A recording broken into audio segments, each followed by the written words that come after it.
Estamos estudando o parágrafo 30 e 31. Hoje ele até quer começar já um pedaço do parágrafo 31, mas embora essa frase aqui não esteja nos dois parágrafos, essa frase resume, né,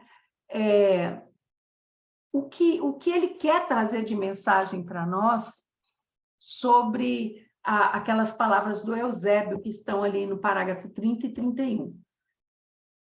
Conhecereis a verdade, e ela vos libertará, né?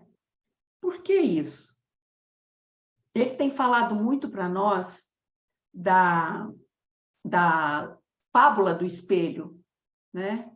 O espelho que quebra, o espelho é a verdade, se quebra em 1 milhão de pedaços, mas qualquer pedaço do espelho que você encontrar, por menor que ele possa parecer, ele vai refletir o que ele vê à sua volta. Então, ele fala que qualquer um que acha um pedaço do espelho, ele julga que ele encontrou todo o espelho, toda a verdade, né? E quem não acha nenhum pedaço do espelho, acha que o espelho nem existe. É assim que funciona, né? E nenhum está certo e nenhum está errado, né? Porque ter um pedaço do espelho não significa que você tem o espelho inteiro. Ter um pedaço da verdade não significa que você sabe tudo. Mas você sabe aquilo que você tem condição de saber. E é aí que ele está batendo firme nessa tecla. Porque ele veio com as questões do Livro dos Espíritos, né? Questão número 17, 18, 19, todas aquelas questões, a 628, que aborda exatamente isso, que trouxe Gênesis, né? Ele buscou em Gênesis fundamentação para isso que ele estava falando, que só nos é dado conhecer de acordo com a nossa evolução espiritual. E aí ele faz uma comparação de que você pegar uma criança de 2 anos e entregar para ela o Teorema de Pitágoras, entregar para ela a teoria da relatividade ou qualquer outra coisa nesse sentido, ela vai achar que aquilo ali é simplesmente uma fantasia, teoria mesmo. Não existe, porque ela não compreende. E se ela não compreende, aquilo para ela não é verdade. Aí é que está. Por que que eu acredito nas entidades biológicas extraterrenas e por que um filho meu não acredita? Qual é a diferença de nós dois? E ele foi criado ouvindo e aprendendo sobre isso. Porque cada um está num estágio espiritual. Cada um está numa etapa do seu desenvolvimento. Então, cada um, mesmo recebendo o mesmo ensinamento, aqui nesse grupo, por exemplo, né? Mesmo recebendo o mesmo ensinamento, cada um vai absorver, vai introjetar aquilo que tem condição, levando em conta a sua idade espiritual, o seu estágio espiritual, que é diferente da sua idade. Ser velho espiritualmente não significa ser sábio, ou vice-versa, né? Leva em conta o seu estágio intelectual, o que você tem de conhecimentos adquiridos, o seu estágio cultural, o meio em que você está. Então, uma série de fatores que vão ali influenciar, né, essa questão. E isso era uma discussão filosófica muito antiga, né? Porque exatamente a dialética de Platão, de Aristóteles, de Sócrates, né, que baseava nas perguntas para tentar entender a causa das coisas, para tentar entender o início das coisas, e não se chega à causa das coisas, não se chega, né, a não ser quando você chega em Deus. Mas os materialistas, eles não aceitam Deus porque eles querem algo que eles possam tocar, explicar matematicamente, provar através de equações. E não é assim que funciona o mundo quântico. E Deus, pelo que o Ascan tem nos explicado, Deus, o Criador primordial de tudo, o incriado, o sem nome, ele não é manifesto nas grandes coisas, nas coisas exageradamente grandes, nas grandes nebulosas. Ele é o Senhor quântico das coisas infinitesimais minúsculas. Porque Deus não é nem energia. A energia é uma criação de Deus. A gente tem mania de falar que Deus é uma energia. É a forma como nós temos para explicar Deus, não é? É a forma que nós temos para explicar Deus. Então, nós explicamos Deus como uma energia, mas ele não é energia. A energia é uma criação de Deus. E nesses últimos dias, o que o Ascan tem feito é tentado nos mostrar esses aspectos, né? E partindo de dois princípios. O primeiro princípio, aliás, três princípios. O primeiro princípio, o primeiro e o segundo, religiosos.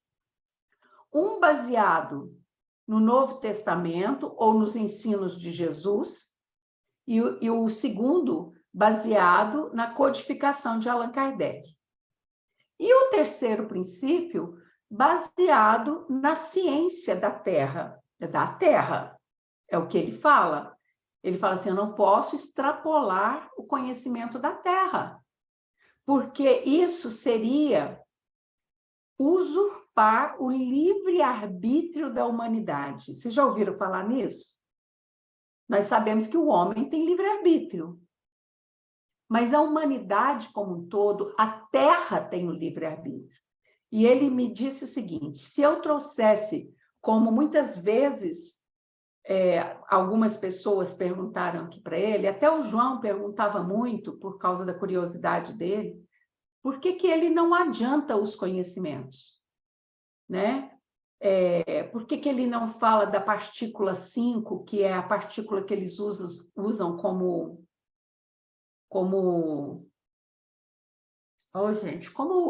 combustível para as naves deles, né?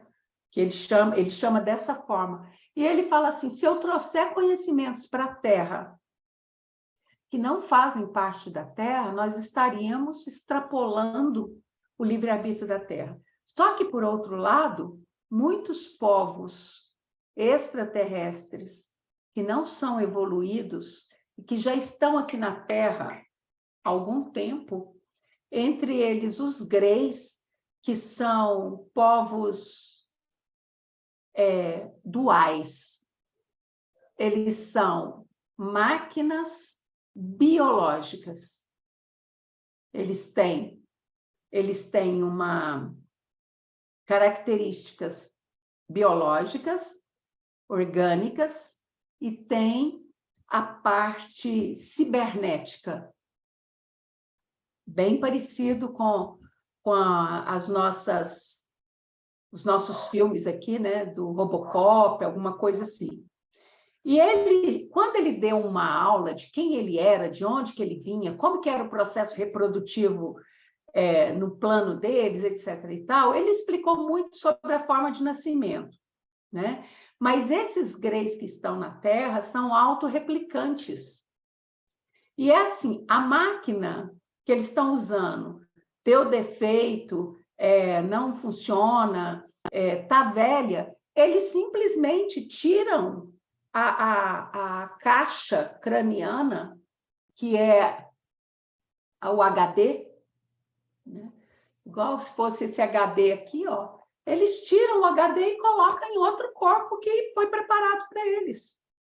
Isso para esse tipo de humanidade, não a humanidade do Ascan, andromedana, que os mais involuídos, aqueles que não evoluíram totalmente e que ainda têm um processo de morte, só que totalmente diferente da Terra. Porque lá a própria entidade decide, olha, esse corpo já não me serve mais. Então, é feito um corpo para ele biológico, em laboratório, porque não há mais necessidade de conjunção carnal para reprodução e etc. e tal, né? E parte desse princípio. E aí, é o que ele falou, eu não posso atravessar, colocar os bois, né, na frente, o carro na frente dos bois. Então, vamos usar a ciência da Terra para tentar, de uma forma bem simples, porque é o que ele falou. Eu não vou dar uma aula para físicos, eu estou falando para leigos, né? Eu só quero que vocês entendam que ciência, Jesus e a codificação, eles andam pare a pare. Um não desmistifica o outro. Um não desmente o outro. O que necessita é um alcançar o outro. É assim que funciona, né? Então, é baseado nisso que nós estamos, né? Para quem, eu não sei se todos aqui, eu não olhei, se todos já são velhos companheiros, né? Tem algum novato aí hoje, Marco Antônio?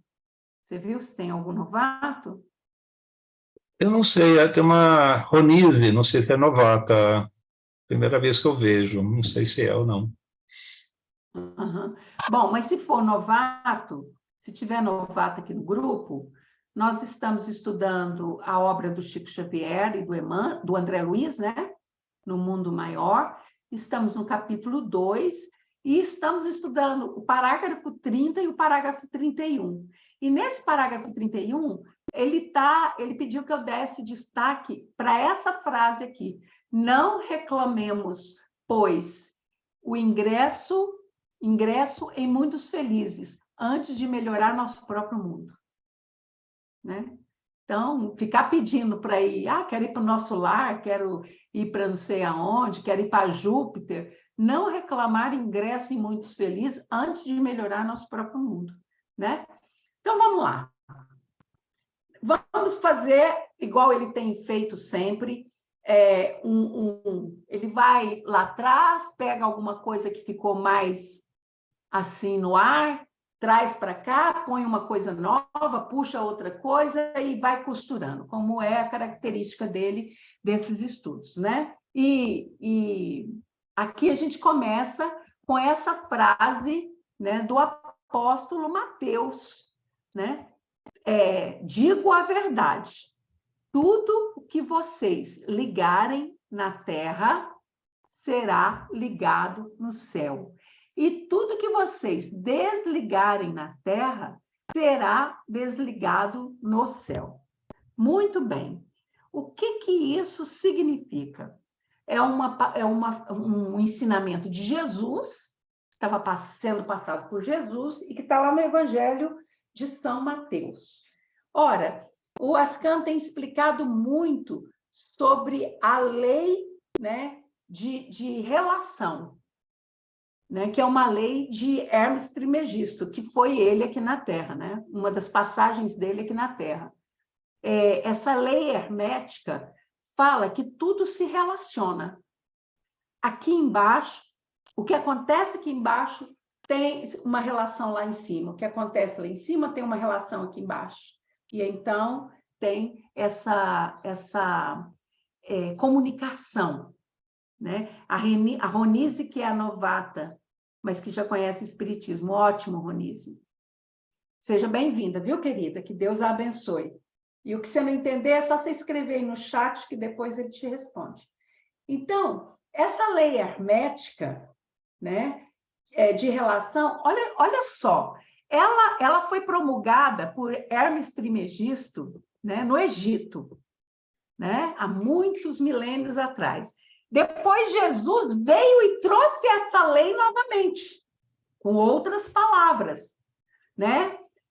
O que vocês ligarem na terra será ligado no céu, né? Depois vem Allan Kardec e traz o mesmo ensinamento através da lei da afinidade.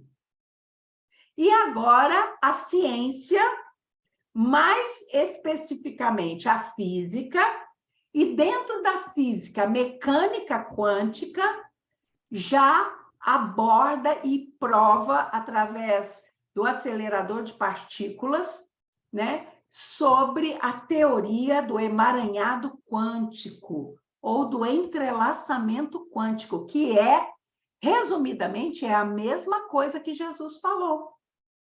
Tudo que vocês, né, acionarem aqui na Terra é acionado no céu ou no universo. O que é o entrelaçamento quântico, né? Esse entrelaçamento quântico, ou emaranhado quântico, ele foi descoberto no roteador ou no acelerador de partículas através das partículas de fótons. Nós já falamos aqui que a luz tem dois comportamentos, né? Ela se comporta como onda e ela se comporta como partícula. É a única que tem esse dúbio comportamento que a ciência da Terra conhece, né? E ao estudar o seu comportamento como partícula, eles chegaram ao entrelaçamento quântico. Ou seja, se você pegar duas partículas, né, ou mais partículas, ou mais, não só duas, né, eles que estejam, né, de alguma forma, que eles estejam bem ligados, ou, como Kardec disse, a lei de afinidade, bem atraídos pela lei de afinidade, né? Então, um desses objetos, uma dessas partículas, sempre que ela for, né, provocada, sempre que ela for, de alguma forma, né, incomodada, né, e que se mexer nessa partícula, a outra partícula que está relacionada com ela, esteja onde estiver, ela vai sentir a mesma coisa. A mesma coisa. Então, as duas partículas podem estar no mesmo tempo e espaço. Podem estar aqui na Terra, na mesma reencarnação, né? E o que acontece com uma, a outra sente. Elas podem também estar separadas do tempo e do espaço. Uma pode estar reencarnada aqui e a outra estar desencarnada. E se eu falar em termos de ciência, uma partícula, ela pode estar aqui e a outra pode estar a milhões de anos-luz da Terra. E sempre que essa partícula aqui, né, for provocada, a outra vai sentir a mesma vibração.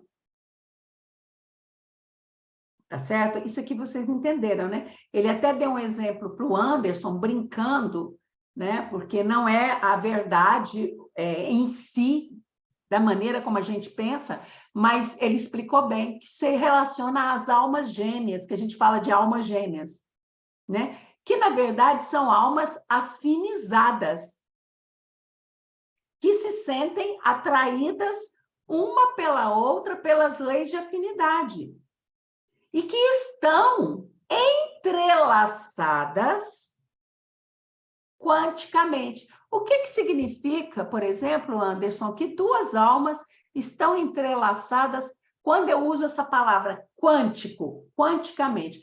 Eu estou dizendo que elas estão entrelaçadas não na matéria, mas na energia, pelas menores unidades da energia, que são o quê? Os átomos. Porque o que promove o entrelaçamento quântico ou emaranhado quântico são os prótons e os elétrons. São as partículas do átomo, né? Eles é que vão causar essa afinidade, né? E aí, por que ele fala, né, sobre esse entrelaçamento quântico?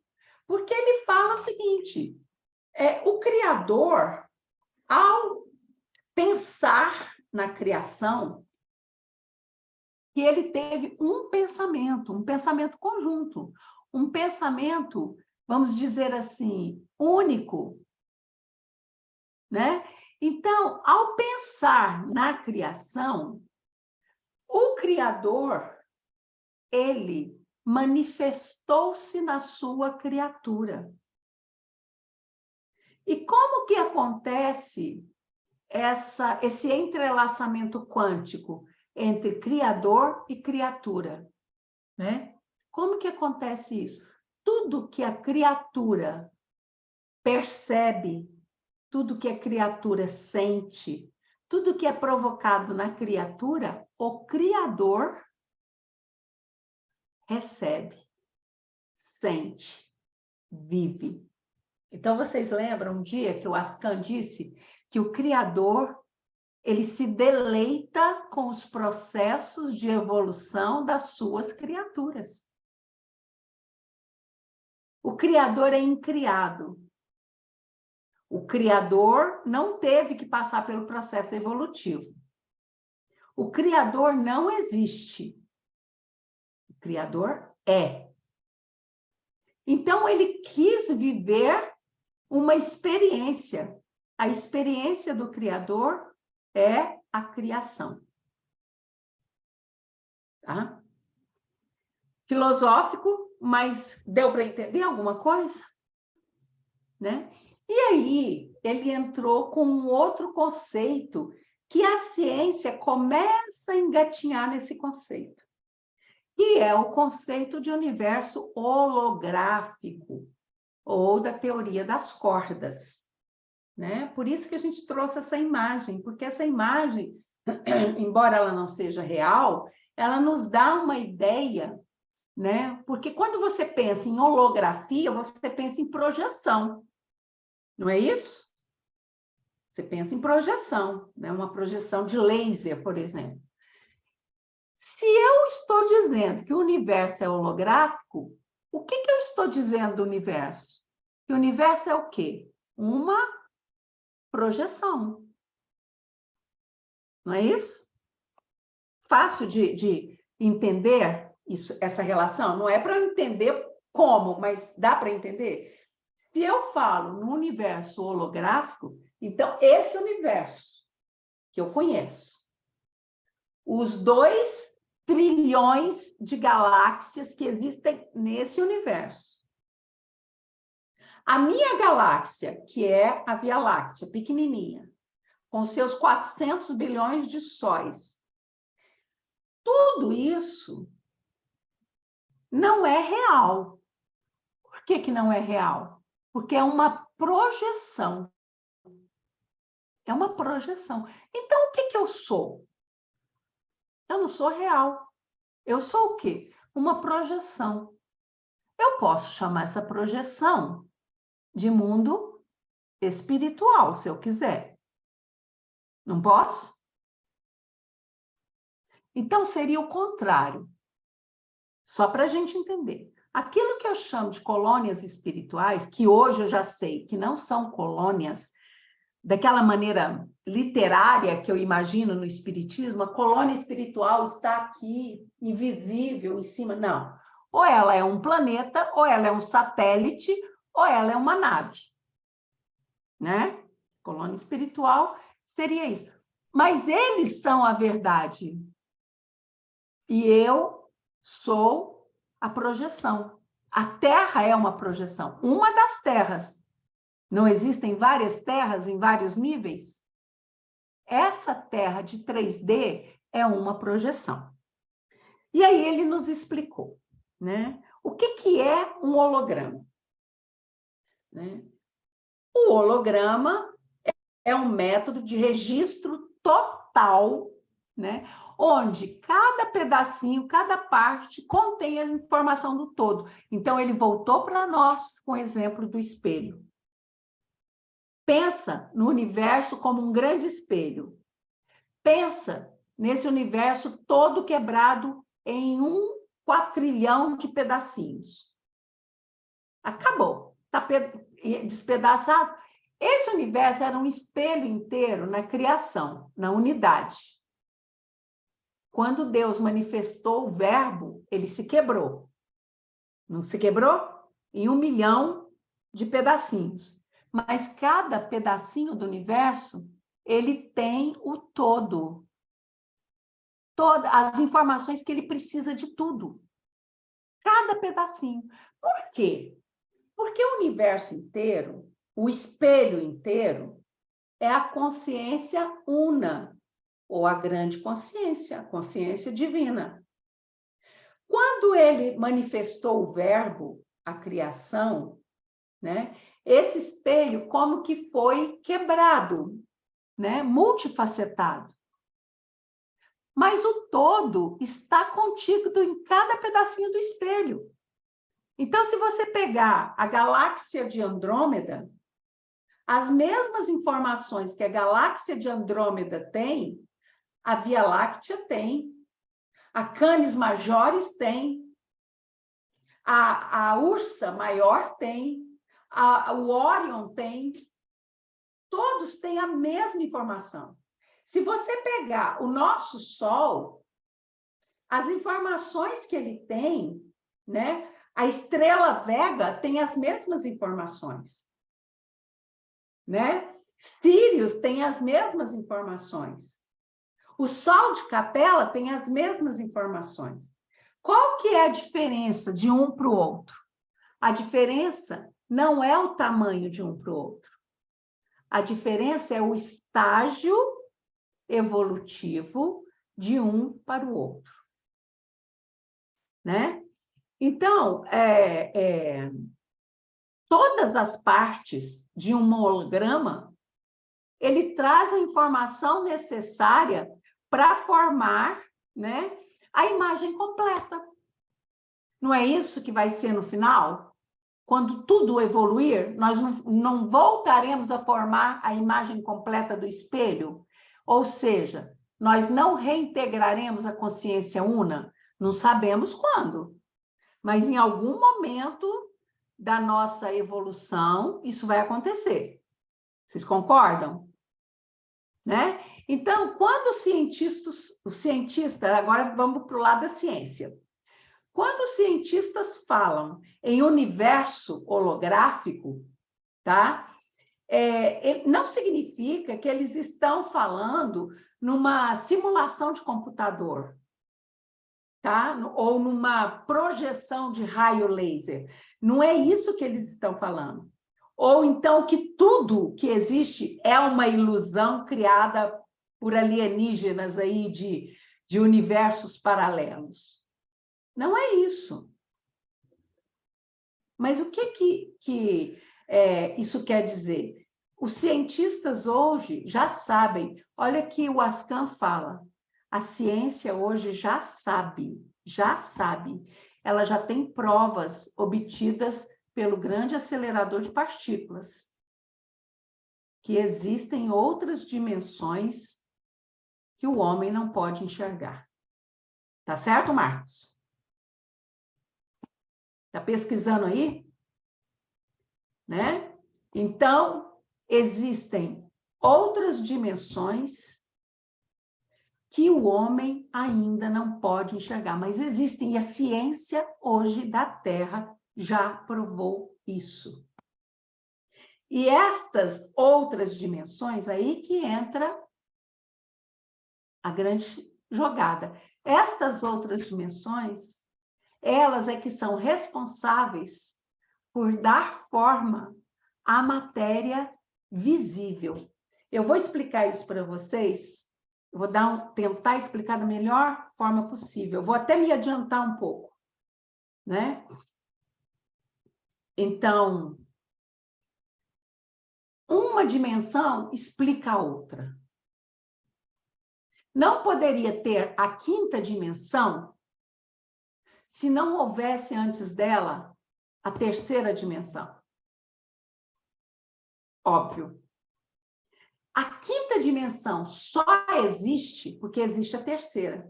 Se a terceira deixar de existir, a quinta deixa de existir também. Olha a sabedoria de Deus. Né? Já ocorreu a vocês de que, de repente, esse universo, né, que é o reflexo holográfico de um outro universo, muito maior e muito mais complexo, possa ser o universo de origem de todos vocês e não esse que vocês estão? O Espiritismo não fala isso para vocês? Que vocês vieram de Capela, por exemplo. Capela não é o universo de vocês. Né? Einstein, quando ele fazia os seus estudos, ele mostrou que o espaço e o tempo eles podem ser pensados como sendo uma unidade contínua. O que é uma unidade contínua? Né? Esse tecido aqui que vocês estão vendo. Aonde tem tempo, tem espaço. Onde tem espaço, tem tempo. Uma unidade contínua, como se fosse esse tecido jogado aí no vazio. É uma metáfora até boa para a gente começar a enxergar a estrutura do universo, né? Mas aí é que mora o problema. Como é que você pode explicar isso tudo se você não consegue enxergar ele? De tão grandioso que ele é. Lembra quando a gente falou a ciência, com tudo que a ciência já conseguiu descobrir, inclusive com o auxílio desses greys antiéticos, passando informações, né, de ciências que o homem ainda não tinha condições de aprimorar, mas tudo bem. Como, né, que a ciência não consegue explicar os outros 96% de matéria escura, de energia escura? Então, é o que nós já falamos anteriormente aos senhores. Em vez de estudar o macro, estude o micro, o quântico. Por quê? Voltando às palavras de Jesus, o que acontece embaixo é o mesmo que acontece em cima. Entrelaçamento quântico. Então, na mecânica quântica, tudo é explicado por meio das partículas. Aí, se você estudar mecânica quântica, você vai compreender o universo. Por exemplo, o seu acelerador de partícula foi capaz de criar minúsculos buracos negros. Vocês sabiam disso? Né? Se o acelerador de partícula criou vários micro buracos negros. Tá certo? Um buraco negro, ele tem uma entrada onde ele suga tudo, não é isso? E tem uma saída, que é o buraco branco. E o que acontece nesse meio, no tubo? Que é a singularidade. E a ciência da Terra se preocupou, porque quando eles descobriram que aquilo que eles tinham criado ali era um micro buraco negro, eles cessaram aquela forma de experiência da maneira como estava sendo conduzida. Porque da mesma maneira que esse buraco estava absorvendo toda a luz e tudo que se aproximava ali do seu horizonte, né? O que acontecia? O que podia vir de lá para cá? Foi o questionamento que foi feito, né? Mas então por que a própria ciência agora lançou esse conceito de universo holográfico? Né? É que, segundo eles têm um estudo que se chama entropia. O que é a entropia? A entropia é a quantidade de informação, né, da massa dos objetos, e tem que ser proporcional, né, à área de superfície, não ao volume. Então, por exemplo, o Anderson, ele tem uma capacidade, né, de absorver uma quantidade de informação, presta atenção, Anderson, de acordo com a sua massa, ou de acordo com a sua condição de aprendizado, ou evolução. Questão 17, 18, 19, por aí afora do Livro dos Espíritos. Basta a gente ler, estudar a doutrina espírita, estudar o Novo Testamento, com os conceitos que a ciência de hoje traz.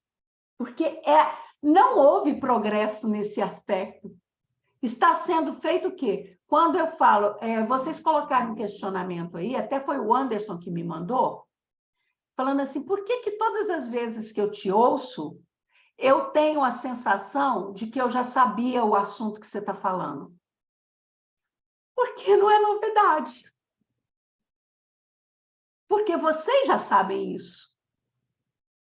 Vocês estão simples e ignorantes aqui na Terra, mas vocês já foram sábios em outros mundos.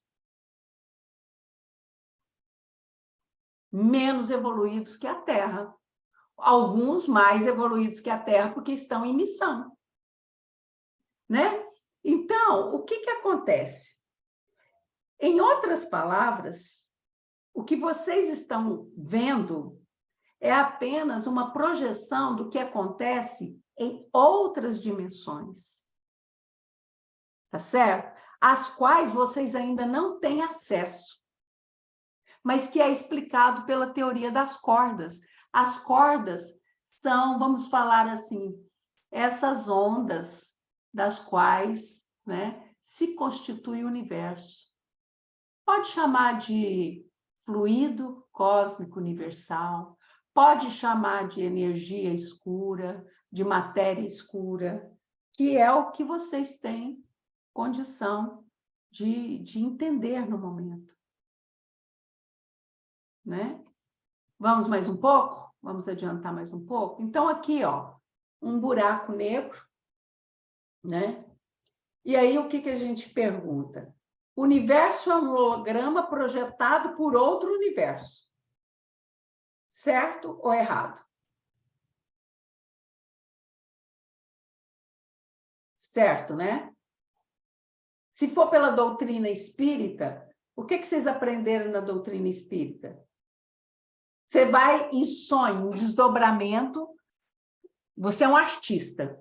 Eles te levam em desdobramento a um outro universo, te mostram uma obra maravilhosa, te inspira, você volta e pinta aquela obra.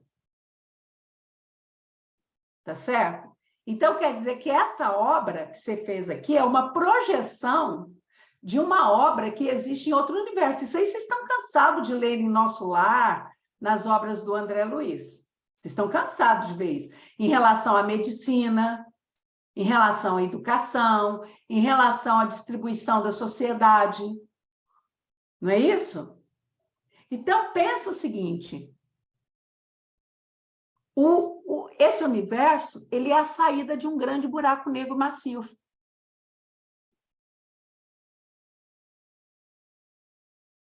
Dá isso para a sua ciência pesquisar. Né? Então, vamos lá. Eu gosto de dar uns exemplos bem assim, tranquilo para vocês, para deixar vocês bem tranquilos, que é o que vocês, né, merecem. Vamos imaginar uma superfície de um lago, bem tranquilo. Vocês estão assentados na margem do lago, né? Aliás, essa é a metáfora favorita da sua ciência, né? Então, você está lá, sentado na margem de um lago, lago das águas tranquilas, aquele espelho de águas, né? Então, vamos tentar explicar a função das ondas, das cordas, né? E dessas ondas gravitacionais. Você pega uma pedra, Anderson, e joga lá no meio daquela água parada. O que vai acontecer na superfície do lago? Vai gerar ondas, isso mesmo, né? vai gerar uma certa turbulência e vai começar a propagar ondas na superfície, ondas concêntricas, não é isso? O que é ser concêntrico?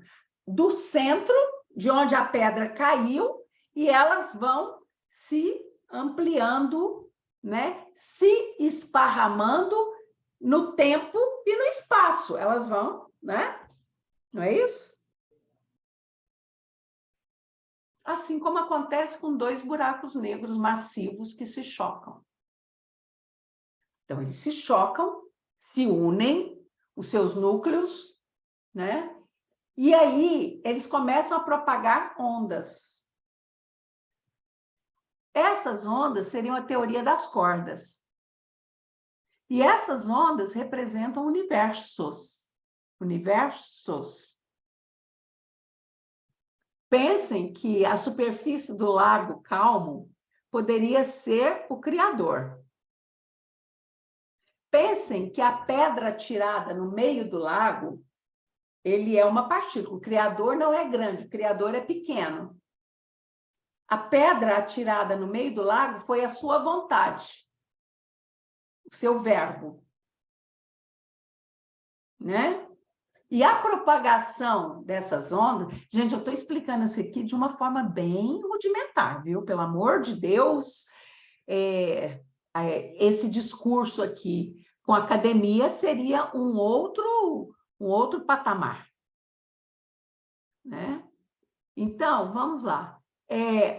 Quando nós atiramos uma pedra na água parada, essa turbulência vai se propagar indefinidamente, não é isso? Mesma coisa.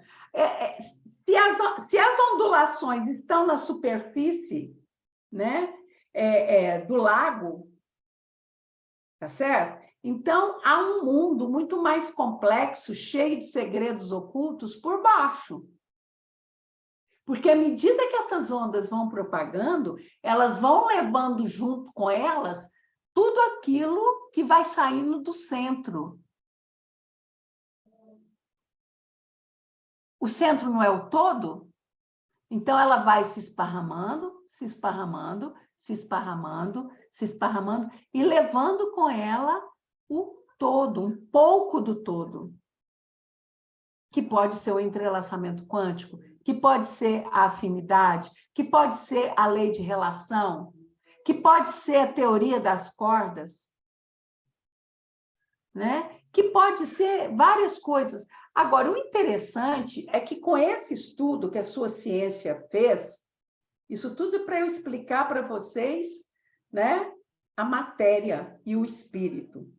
Isso tudo que a sua ciência já descobriu para unificar a lei de relatividade geral e a mecânica quântica, ela chegou à conclusão que existem pelo menos 11 dimensões. Eu estou na 22ª dimensão.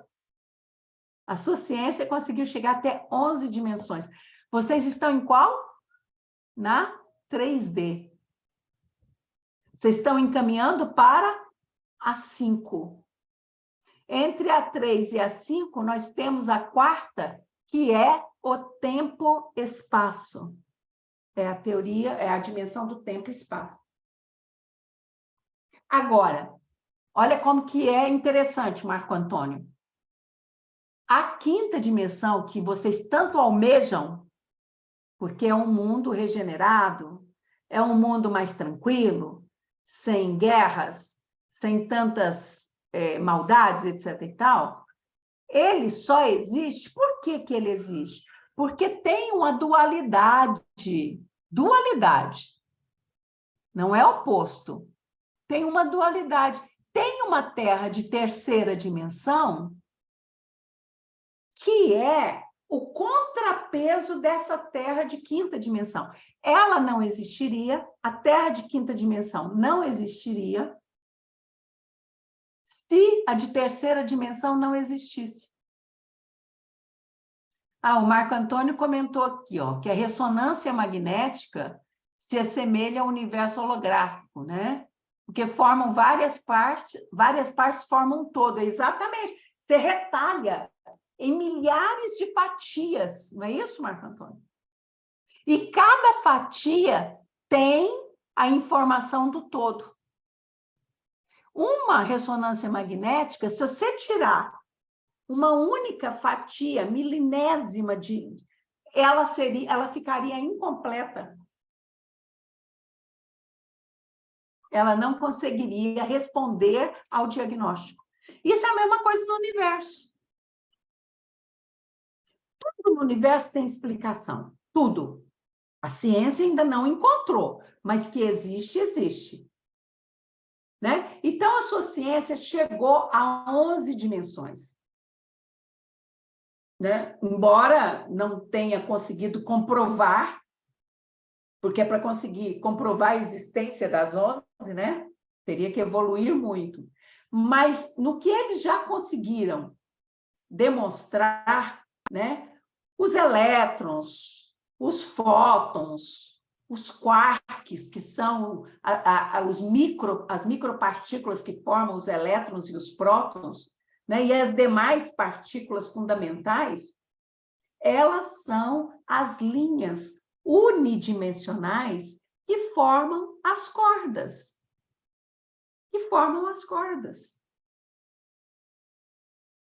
Agora, seria assim, essas ondulações ou essas cordas, elas estão na superfície. E por baixo está cheio de segredo. Por quê? Porque o Criador, ele vai revelando essas possibilidades na medida em que as suas criaturas vão evoluindo moralmente, intelectualmente. Para você que está achando que essa conversa é muito complexa, muito difícil, muito confusa, para você chegar um dia e falar assim, isso para mim é a coisa mais normal do mundo. Não vejo nada de segredo nisso. Né? Então, isso aqui explica bem, ó. É como se aqui fosse a origem, né, de tudo, e aqui a expansão. Vocês estão vendo que isso aqui, ó, são as partículas de um átomo, né? O elétron, o próton, e é como se eles formam as cordas, as partículas formam as cordas. Quando nós olhamos o universo, nós não vemos o universo da maneira como vocês veem, mas vemos o universo na dimensão em que nós estamos através de quê? Das partículas, principalmente e especialmente dos fótons, as partículas de luz. Então, os fótons, para a humanidade, ela tem muito mais um comportamento de onda. E para nós, vamos falar assim, da espiritualidade, só para ficar bem claro, ela tem um comportamento de partícula. Essa é a diferença entre um lado e outro. Né? Então, a dimensão de cima, que seria essa aqui, ó, que é a que você vê as galáxias, você vê os sistemas solares, os mundos, as criações, a matéria. Essa dimensão aqui de cima, ela projeta, né, uma outra superfície, uma outra dimensão que está aqui embaixo. Só que numa ordem inversa. Quanto mais para baixo, maior a dimensão. Né? Está muito difícil, senhores? Do jeito que eu estou explicando, vocês conseguem entender, Marco, Anderson, que eu estou vendo vocês dois aqui? Não, bem tranquilo. Está dando para entender, sim. Eu estou passando exemplos bem simples que é para... Eu estou explicando tudo isso, depois vocês vão entender. Né? O Anderson fala aqui, na continuidade das pedras sendo atiradas, as ondas não irão parar. Daí posso dizer que a criação não para e que sempre haverá a formação de novos mundos, porque cada onda carrega um pouco do todo. Exatamente, mas é o seguinte, Anderson, agora eu vou te pirar a sua cabeça. É como se diz aqui na Terra que o universo tem 14,5 bilhões de anos, não é? Da Terra, não é isso? Mas é como se Deus estivesse criando agora, nesse exato momento. E não para. A pedrinha está caindo lá na superfície do lago. E é difícil para você entender que o Cristo, quando a Terra foi criada há 4,5 bilhões de anos atrás, o Cristo já tinha quase 15 bilhões de anos. Ele era mais velho que este universo.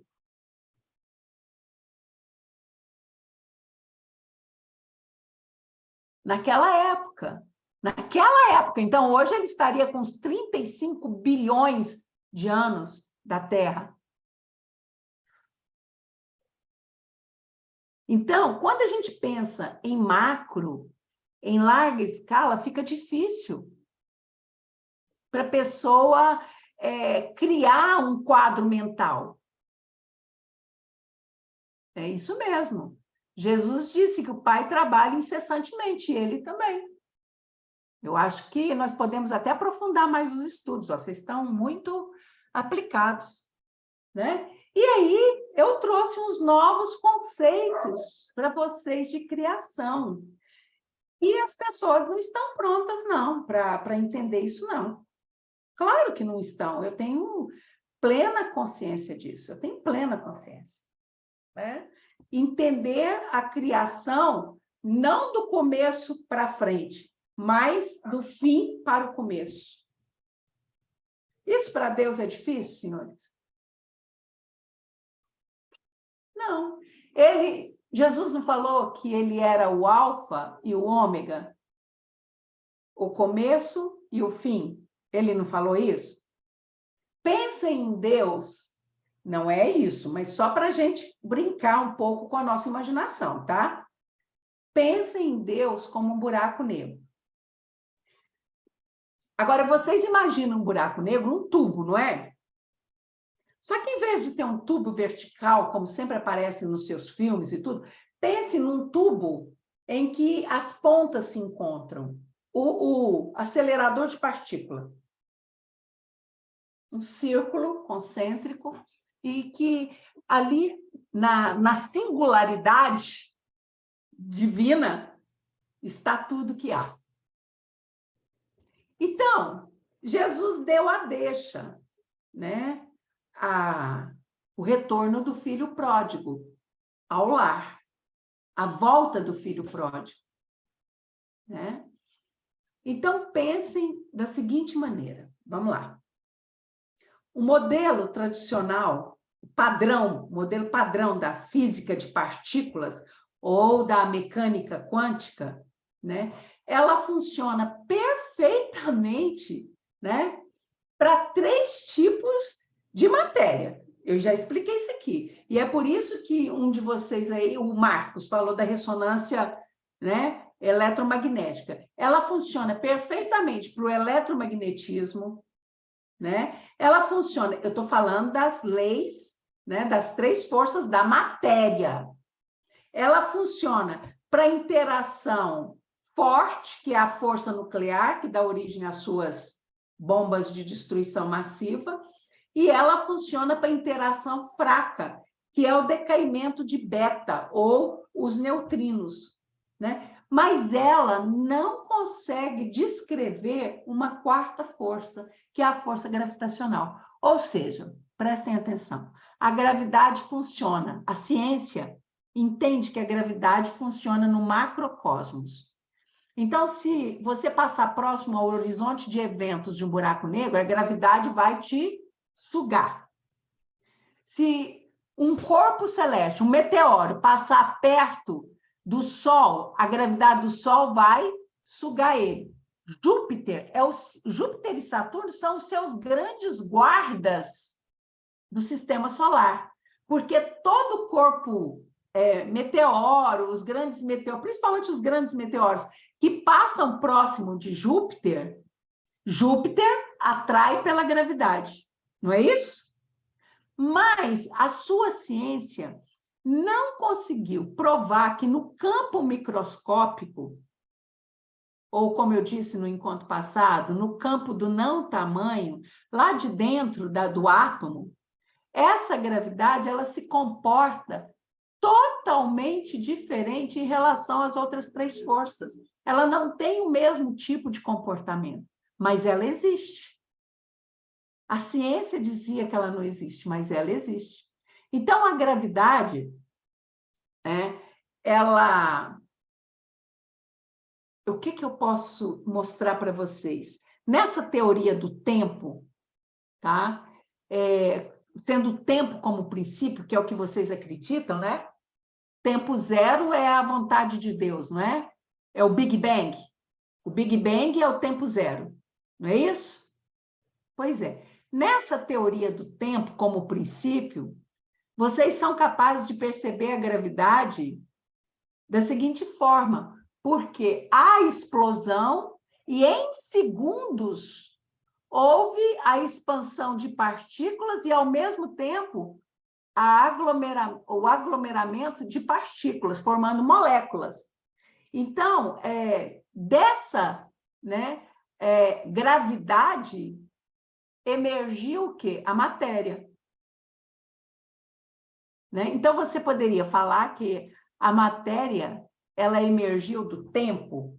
Será que pode falar isso? Então, a gravidade ela ia funcionar como uma série de peneiras. Lembra que eu dei esse exemplo? Várias peneiras. Então, ela ia começar a passar a matéria nas tramas da peneira, permitindo a passagem de informação de acordo com a granulação aceita por cada peneira. Isso parece familiar para vocês? De acordo com o nível, né? Vamos falar na linguagem espírita. Para cada tipo de mundo, um tipo de humanidade. Para cada nível de evolução de humanidade, um acesso a um conhecimento maior. A energia, ela é uma criação de Deus, não é? Mas ela é o quê? Eterna. A energia é eterna. Foi ela que emergiu do Big Bang, do Fiat Lux. Ela está em todos os lugares e ela não vai desaparecer. Ela faz o quê? Ela muda de forma. Então, aqui na Terra, a humanidade, né, teve a sua energia transformada nesse tipo de corpo físico. Esse tipo de corpo físico obedece vários parâmetros. Ele é mamífero, né? Na antiguidade, esse corpo físico tinha pelos por todo o corpo para se proteger do frio, quando o homem ainda não sabia usar o couro dos animais como agasalho. À medida que o homem foi adquirindo conhecimento, foi adquirindo instruções, foi aprendendo a usar esses materiais, o que aconteceu? Os pelos foram deixando de existir. Então, o homem está passando por uma trama de peneira mais estreita, não está? Ele está saindo de uma trama, é o contrário aqui, para a gente entender. Ele está saindo de uma trama de terceira dimensão para cair numa trama de quinta dimensão. E nessa trama de quinta dimensão vai cair muito mais coisas, muito mais conhecimento, muito mais informação. Tá certo? Agora vamos lá. Já que hoje nós estamos exercitando a imaginação, então vamos imaginar que todos nós, meu povo, vocês, todos nós estamos no futuro. Lá na ponta do lago, Anderson, na margem do lago. Nós estamos lá no futuro. Nós estamos lá no ômega. E em vez da gente ir mais para frente, não. Nós estamos o quê? Retornando. Lá naquele tubo que é o buraco negro divino, nós estamos saindo de ômega, porque fomos criados simples e ignorantes pela codificação, da forma como... Porque isso ainda precisa ser mais explicado também, mas para não ter contradito. Nós fomos criados simples e ignorantes. Nosso destino é nos tornar sábios. e perfeitos no que é possível. Então, a gente não pode ir para frente, nós temos que voltar. Sair do ômega e ir para o alfa. Então, gradativamente, nós estamos nos afastando, tá? Nós estamos nos afastando de um plano ou de um espaço que nós denominamos de universo ou universos, né? Que está imerso numa grande tela holográfica. E aí, Marcos, eu posso chamar essa tela holográfica, a teoria das cordas, eu posso chamá-la de tempo. Eu posso chamá-la de tempo. O tempo que saiu do zero. Então, à medida em que nós vamos nos afastando do futuro, né, a nossa visão, a nossa memória akáshica, ela vai fazendo o quê? Ela vai se ampliando. Eu vou tomando mais consciência, mais consciência, mais consciência. E a minha visão do passado, que é o futuro, tá certo? Porque eu deixei, vai ficando embaçada. Por que ela vai ficando embaçada? Porque no futuro eu era simples e ignorante. E para aprender, eu tive que experimentar. E ao experimentar, eu errei muitas vezes. E eu não preciso me recordar do erro. Eu só preciso conhecer o erro. Tá bom? É, mais ou menos isso, Isaura. Não é dar uma volta. Você saiu para viver. Você é tão especial, Isaura, mas tão especial que você saiu para viver a experiência de Deus evoluindo. Ele quer viver em você, ele quer viver em você essa experiência. Exatamente, Marcos.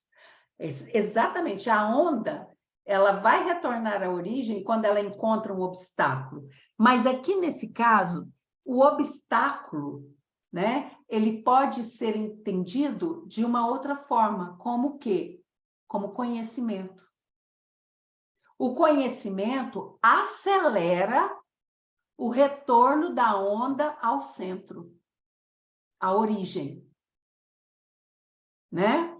Então, à medida que você vai afastando do futuro, a sua visão do futuro vai ficando embaçada, mas a sua memória akáshica vai ampliando, porque você não precisa lembrar que você matou um índio quando você era um selvagem.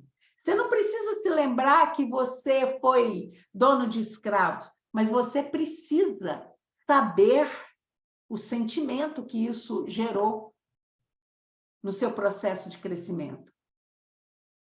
As sensações. Você, um espírito evoluído, você olha para o mal e você consegue ter compaixão, porque você já viveu aquela experiência, você sabe o resultado daquilo, mas o outro está vivendo a experiência dele agora. E é por isso que muitos perguntam assim, por que Deus permite que haja guerras?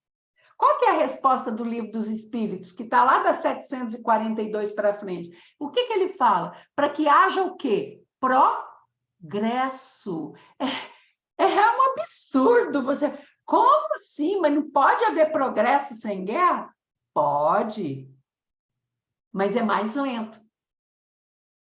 É muito mais lento. Né? Então, há o quê? Uma perturbação. Né? São coisas muito complexas para vocês entenderem agora, mas como nós estamos passando esses ensinamentos para as próximas gerações, quando vocês reencarnarem, então não tem problema vocês ficarem na dúvida agora não. Né? E à medida que vocês vão voltando para o centro, vai chegar um momento em que vocês vão chegar ao Big Bang. Não é assim? Porque vocês estão voltando para a origem, não é? Quando você chegar no Big Bang, de onde você veio, o que acontece? Vamos lá? Vamos exercitar nossa imaginação? O que acontece quando o espermatozoide perfura um óvulo? A cauda dele cai para ele entupir aquele poro. E a cabeça dele se abre para sair o material genético. Para ele penetrar o óvulo, acontece ali naquele momento, para ele explodir a cabeça dele, acontece um Big Bang dentro daquele óvulo. Acontece um Big Bang, um Fiat Lux. É o mesmo processo da criação. Então, acontece o Big Bang, o material genético se une e começa a formação de um novo universo. Tá certo? Não é assim que acontece? Então, quando você volta para o alfa, quando você chegar na origem, você vai viver a experiência do Big Bang. Como molécula, como átomo. E o Big Bang para você, naquele momento, Marco, preste atenção no que eu vou te falar. A experiência para você do Big Bang no retorno é a de conjunção, de união ao todo. Então, o seu pedacinho de espelho se reintegra ao grande espelho. O Big Bang, então, para você, são dois, um do começo e um do fim? Não, é o mesmo Big Bang. O que eu quero dizer com isso? Vocês não saíram do lugar. Vocês não saíram do lugar. A pessoa inteligente, que sabe dessas coisas que eu estou falando para vocês, ela acelera o seu progresso espiritual. Porque ela olha para tudo isso aqui, ela fala assim, isso aqui é ilusão, ó. Isso aqui é ilusão, isso aqui é matéria. Isso aqui é um recurso, é um instrumento. Você não precisa sofrer por causa de carro. Você não precisa sofrer por causa de casa. Você tem uma casa de aluguel? Maravilha! Porque nem a sua casa própria, nem a de aluguel te pertencem. Tá certo? Não precisa sofrer por causa da roupa. Não precisa sofrer por causa da viagem que você não conseguiu fazer. Porque você é eterno. Você é o todo. Você é parte do todo. É muito maior. Você tem direito a algo muito maior. Muito mais grandioso.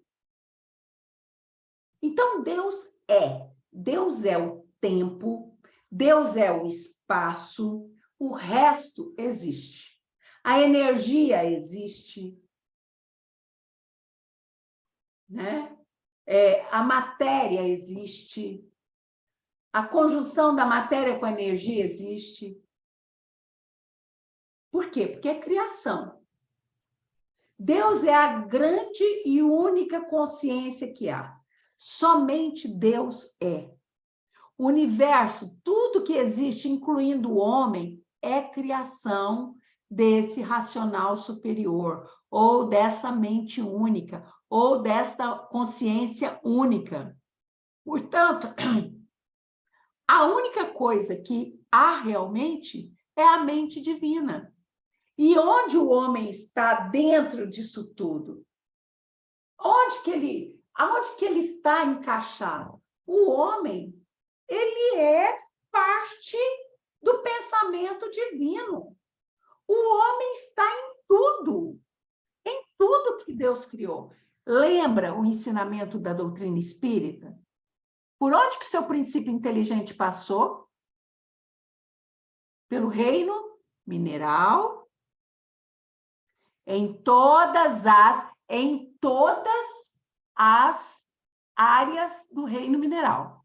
Pedras, rochas, lavas de vulcão, água, todas. Depois passa para o reino vegetal.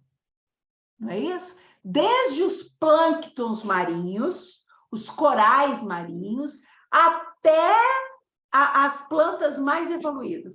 Depois passa para o reino animal. Vive os dinossauros, vive os grandes animais que experimentaram as primeiras. Depois passa para o reino nominal. Depois passa para o reino angelical. E o homem vai passando. O homem, ele está em tudo. Tem um pedaço da sua consciência relacionada com o reino mineral. Sabe aquelas pessoas que gostam muito de cristais? Que elas têm certeza absoluta que conversam com o cristal, que o cristal responde para elas. Tem pessoas que, se não for no mar 2, 3 vezes por ano, fica doente, porque precisa da água do mar. Essas pessoas, inconscientemente, o que elas estão fazendo é dando energia, alimentando energeticamente a consciência delas no reino mineral. Como tem pessoas que abraçam as árvores e que deificam as árvores e que é a mesma coisa, só para vocês entenderem de uma forma simples. Então, o homem, ele é parte importante de tudo que existe, de tudo que há. Por quê? Porque ele é o pensamento de Deus. Você é uma partícula do pensamento divino. Assim fica fácil de entender? Você é uma partícula do pensamento divino, ou da vontade divina. Deus criou o homem, eu não estou falando do homem da terra, estou falando da criação humana. Deus criou o homem em amor. E deu a ele, aí fala simples ignorante, deu a ele a capacidade de evoluir até o limite máximo da perfeição e voltar a ele, de onde veio. Então, se é voltar a ele, o homem sai. Se você está voltando, você está saindo, né, do futuro, passa pelo presente, que é essa experiência que você está tendo, e vai para onde? Para o passado, que é onde foi criado. Você não foi criado no passado? Falando pela linguagem da Terra, você não foi criado há 14,5 bilhões de anos atrás, junto com o universo? Porque no momento em que o universo foi criado, a sua partícula já estava criada. A única coisa que teve que acontecer foi evoluir, progredir. Concordam? Até aqui tá fácil de vocês entenderem? E aí se torna o próprio criador, não é, Alessandra? Vocês, por enquanto, são co-criadores. Na hora que vocês chegarem ao alfa e se reintegrarem ao todo, vocês serão deuses. Sois deuses. Não foi isso que o Cristo falou? Sois luzes. Não foi isso que o Cristo falou? Olha o fóton aí. Olha o fóton aí, a partícula de luz. Sois o sal da terra. Né? Então, Deus está nessa partícula, nesse princípio inteligente que é o homem. Mas o homem ainda não se descobriu em Deus. Essa que é a diferença. Né? O homem ainda não se descobriu em Deus. Alguns descobriram, por exemplo, o Cristo. O Cristo sabia disso. Ele e o Pai se confundiam. Não é verdade? Se confundiam, porque o Cristo sabia que Deus estava nele e que ele estava em Deus. Buda sabia disso. Krishna sabia disso. Jeová sabia disso. Vários desses avatares, Brahma sabia disso, Vishnu sabia disso.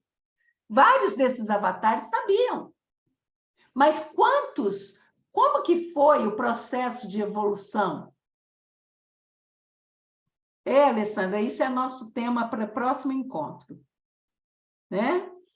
Então, para a gente fechar essa noite, por mais que a criação seja infinita e que o homem não consiga dimensioná-la, Por mais que ele viva numa das menores galáxias, de um dos menores universos, o homem é infinitamente, soberanamente, essencial e importante para Deus. Você é único. Só existe um de você. Só existe um de você. Você pode clonar 1 milhão de você, mas você será só um. Os outros serão ciborgues, como existem entre os greys. Tá certo? Então, Deus não te criou para te relegar à insignificância. Porque você é um pedacinho do todo. Você é a sua imagem e semelhança. Ele está se deleitando com as suas experiências de evolução. Tá? Mas ele quer que você evolua. Ele quer que você volte. Ele quer que você saiba que você pode tudo, porque você é ele. Então, ao te criar, ao me criar, ao criar todos vocês, ele se fez transmitir em sua criatura. A criatura surge simples, ignorante, mas dotada de todas as ferramentas, né, capazes de torná-la sábia, iluminada e amorosa, e de reconhecer o que ela realmente é. Deus criou em amor, por amor. A criatura, ou o princípio inteligente, iniciou a sua odisseia evolutiva, sua viagem, trazendo dentro de si um fragmento dessa grande consciência, que é a consciência una, e um dia deverá voltar para sua origem e se reintegrar ao todo. Lembra aquela parábola do colar de pérolas que nós contamos? O fio que passa por todas as pérolas? Né? Então, permite Deus que o homem experimente todas as possibilidades de conhecimento, em todos os níveis de conhecimento, em todos os mundos, em todos os universos, em todas as dimensões de tempo e espaço, e vá retornando a ele, pleno de amor, de luz, de paz, de sabedoria, de honra, de verdade, de justiça e de todos os atributos que lhe são concernentes. Ok? Viram que muitas dessas coisas nós vimos no estudo anterior e trouxemos de volta e vamos acrescentando novas informações para que vocês vão compreendendo, né, o papel de vocês nesse mundo. Por que vocês estão aqui? O que vocês têm que fazer? Por que eu estou mostrando isso para vocês? Porque nós já sabemos disso que nós estamos mostrando para vocês. Porque quando vocês estiverem em contato direto conosco, para vocês essas coisas não parecerão fantásticas, não parecerão poéticas, literárias, absurdas, utópicas, mas simplesmente naturais. É você pegar o livro da Gênese novamente, ler o livro da Gênesis, principalmente o capítulo 6, né? Junto com Galileu, evoca a memória de Galileu Galilei e leia o capítulo 6, leia Teoria de Tudo, de Hopkins, leia o Livro dos Espíritos os três juntos. Vocês vão entender isso que eu estou falando para vocês, com um novo olhar, porque quando vocês começaram na doutrina espírita e vocês leram aquelas questões do Livro dos Espíritos, existe vida no Sol, existe vida em Marte, aquilo para vocês pareceu obsoleto, pareceu louco, pareceu, né, tem um erro da codificação aqui. Não tem. Simples assim. Então, o fato de nós nos comunicarmos telepaticamente, né? No nosso próximo encontro, nós vamos falar que não existe vida fora da mente. Vamos mostrar isso para vocês. Vamos mostrar isso para vocês. Quando você aprende sobre isso, você aprende a manusear a matéria, a manipular a matéria. Você aprende a manipular a energia com o pensamento. Por isso que eu falo sempre, se é para pensar, pense em coisas boas, porque você está manipulando energias. Para de reclamar. Para de reclamar. Ai, eu estou passando mal. Ai, essa semana eu não tive bem. Ai, o meu filho, não sei o quê. Ai, o meu marido. Ai, isso é assim. Ai, isso é... Não, para. Gratidão. Muito obrigado, universo. Hoje eu comi. Muito obrigado, universo. Hoje eu tomei um banho no chuveiro quente. Muito obrigado, universo. Eu vou me deitar numa cama, vou me cobrir, protegido das intempéries. Muito obrigado, universo. Estou nesse país maravilhoso. Muito obrigado, universo. Eu descobri uma doutrina que não é uma religião, mas é um compêndio espiritualista, universalista.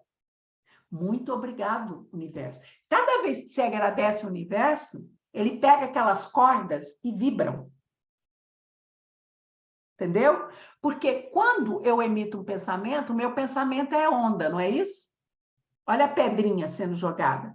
O meu pensamento não é eletromagnético, ele é eletricidade junto com magnetismo. Se ele é eletromagnético, olha a ressonância magnética, Marcos. Ele vai fazer o quê? Ele vai vibrar as cordas. Então, vibra a riqueza. Esse negócio de religião que fala que a riqueza é coisa do capeta, do diabo, do demônio, é coisa da cabeça deles. Porque Deus é infinitamente rico. Você é pobre porque você quer. E é mesmo. Porque você não soube usar o dinheiro, agora você precisa saber usar o dinheiro para você aprender a voltar a usar o dinheiro. Então, muda. Pensa em saúde, pensa em alegria, pensa em paz. Aprende, é isso que eu quero ensinar para vocês. Eu vou ensinar vocês a manusear a matéria. Morreu. Morreu, acabou, meu Deus, meu mundo acabou. Não acabou, não. Deixa o outro ir sossegado. Ele foi privilegiado. Não prende ele, não. Dá a carta de liberdade, de alforria para ele. Faz que nem aqueles povos da Indonésia. Faz festa quando ele morrer. Comemora.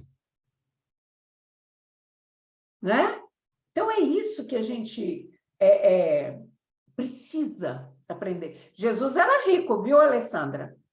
É mentira o que contaram. Ah, é carpinteiro, nada. José era construtor e filho de Jacó. Jacó era um homem riquíssimo, um comerciante riquíssimo. José só tinha um irmão que era Cleófas. Os dois herdaram do seu pai Jacó uma fortuna. Não tem esse negócio de pobreza, não, viu? Tem esse negócio de pobreza, não. Isso aí foi para poder mostrar para os pobres que Jesus estava ali. Ele era humilde, é diferente. Ele era humilde, é diferente. Mas Jesus falava 4 línguas. Jesus não andava maltrapilho. Jesus estudou no Egito. Para estudar no Egito, era caro. É como você estudar em Harvard hoje. Entendeu? Então, isso é lorota que eles contam, que lá Constantino, com os teólogos lá, decidiram o que ia colocar. Depois a gente conversa sobre isso. Muito obrigado, senhoras. Muito obrigado, senhores. Espero que eu não tenha causado grandes estragos nas suas mentes, nas suas convicções, mas que vocês possam ter, né, um olhar diferente para essas verdades, né? Talvez assim com mais disposição para receber esses novos conhecimentos, essa 4ª revelação, né? Porque foi preciso que a ciência progredisse para que a 4ª revelação acontecesse. Nós não podíamos falar em o que nós estamos falando aqui sem que houvesse, né, um determinado progresso da ciência, como a codificação necessitou também de um grande avanço, né? Mas é o nosso desejo de que todos vocês esvaziem suas mentes e permitam, né, permitam que essas novas informações, né, vai devagarinho, né, vão mostrando para vocês novas nuances, né, como o Marcos disse, cada um sendo um pedacinho do espelho, né? E tudo está conectado, tudo é uma grande orquestra, né, Marcos? Os instrumentos tocando harmoniosamente, a música é lindíssima. A música é lindíssima. Aliás, tudo é som, né? Tudo é som. O som veio antes da luz, né? Então, é só uma questão de nós acordarmos. E esse é o tempo de despertar. Vocês estão convidados sempre às terças-feiras realizarem esse exercício, né? Ensinado com tanto carinho e com tanta maestria, com tanta excelência pelos arcturianos, né? Porque não ganham nada para isso, fazem por amor.